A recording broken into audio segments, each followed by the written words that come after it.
just say that I don't know how you've got the guts to come to this city after you have been being interviewed and doing columns for the Sun newspaper, after the way we as a city were abused, and after the way we as a city, the Hillsborough victims were abused by that paper, and you've come here. Secondly, you lied to us about uniting the party. I'm still a Labour Party member, and you've expelled and witch hunted in the most vicious way I've ever seen in my lifetime. And I've been a member of the Labour Party for a long, long time. You have absolutely said you had 10 pledges, you were going to carry on the Corbyn legacy, and ever since you've done nothing but distance yourself from the ideas which tens of thousands of people joined the Labour Party to support. And all you've done is feed into the Tory ideology of not supporting strikes, of carrying on with the privatisation of our health service. You're doing everything to feed into a Tory victory, because we may as well have a Tory if we have a person like you who lies to the party. Dishonesty. Thank you very much. And our health service is going right down the pan. And you have a big responsibility, the working class people of this country. Can you move back, please? Excuse me. You're just, don't be getting physical with me. No, I'm not touching you. Can you move back then, please? You're touching my breast. Can you move back, please? Now move back. No, can you move I want back, to get please? to the toilet. Toilet's over that way. Keir Starmer's carefully curated image of calm competence took a nosedive this week when he found himself ambushed, not by political rivals, but by a group of irate pensioners in Liverpool. The Labour leader, who has spent the better part of 2 years trying to rebrand himself as a steady hand for the nation, looked more like a rabbit caught in headlights as a small crowd of elderly voters demanded answers, and wouldn't take platitudes for an answer. It happened outside a community centre where Starmer had expected to pose for feel-good photos and deliver yet another vague promise about working for working people. Instead, he was met with fury from pensioners furious about everything from IU's waiting times and the rising cost of heating to his party's apparent abandonment of principles under his leadership. "You said you'd renationalize energy? Where's that gone then?" one woman shouted, cutting through the usual political theatre with raw, working-class rage. Another man chimed in, "You promised to scrap tuition fees. That's what you said. Now you've forgotten, like we're all stupid." Starmer, usually quick with rehearsed soundbites, appeared visibly rattled. He stammered through a response about changing circumstances and economic challenges, but it landed with all the force of a damp leaflet. The pensioners weren't buying it. Liverpool has a long and complicated history with the Labour Party. It was once the party's spiritual heartland. Now, for many in the city, Starmer represents betrayal. The promise of bold change that helped him win the Labour leadership has gradually dissolved into a milquetoast managerialism. His critics say he's less interested in reform than he is in respectability, desperate to win over Middle England at the cost of the base that built the party. This latest incident only adds to the perception that Starmer is not only out of touch, but allergic to accountability. For a man who pledged integrity, honesty, and transparency during his leadership campaign, his U-turns have been not only numerous, but increasingly shameless. From free school meals to Brexit, from tuition fees to public ownership, Starmer's political memory seems to fade the moment the polls shift. The confrontation in Liverpool is more than a peer hiccup. It's a warning shot. Labour may be riding high in national polls, but Starmer's personal approval ratings remain shaky, especially among traditional Labour voters who feel abandoned.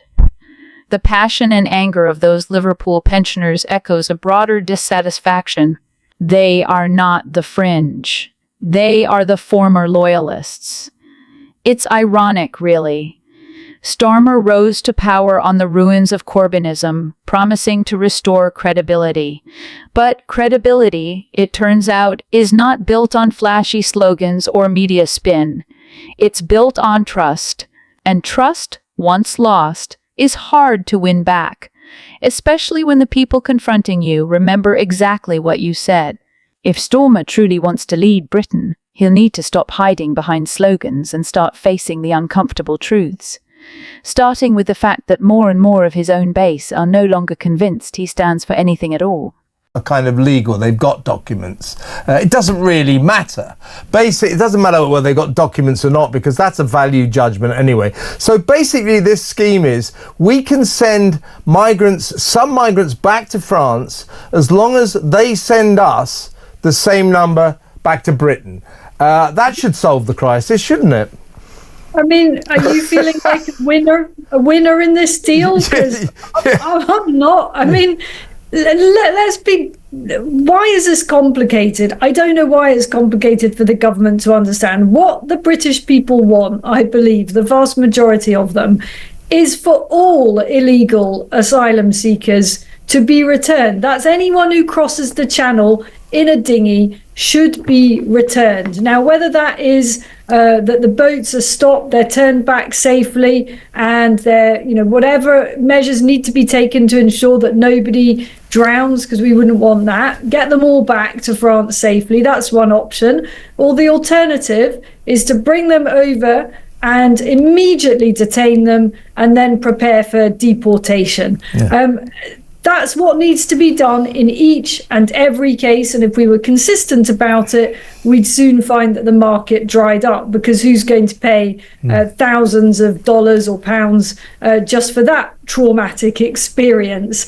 It's no deterrent, really, to say, well, you might be returned. I've no doubt that these people will end up playing the legal system and finding a way not to be returned anyway, and in return for which will rapidly have accepted. Isabel Oakeshott, never one to mince her words, has once again lit the touch paper on national television, this time sounding the alarm over a fresh wave of illegal migration that has reignited Britain's immigration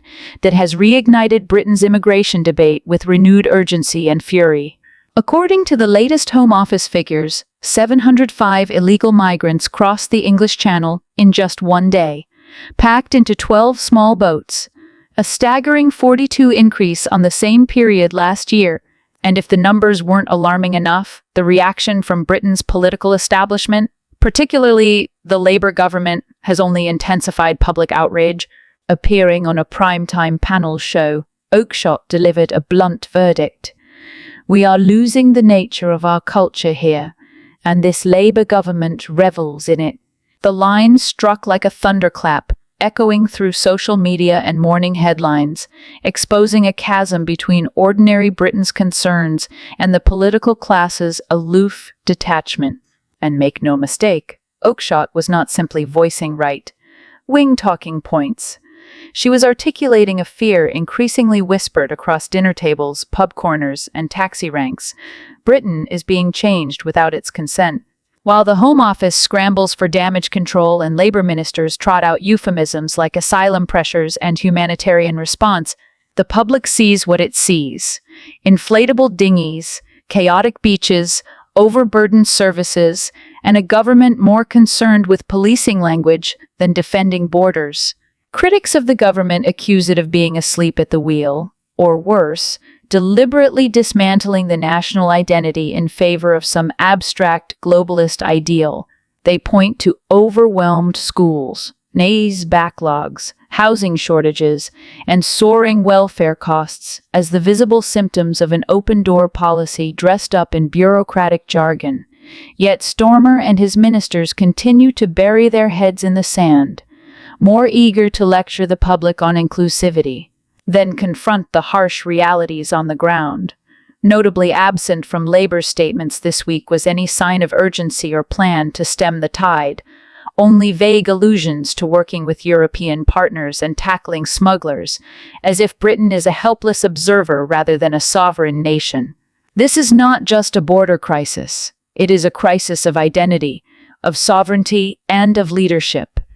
And if Isabel Oakeshott's words sounded like a warning bell, it's because it was. The only question is whether anyone in Downing Street is still listening.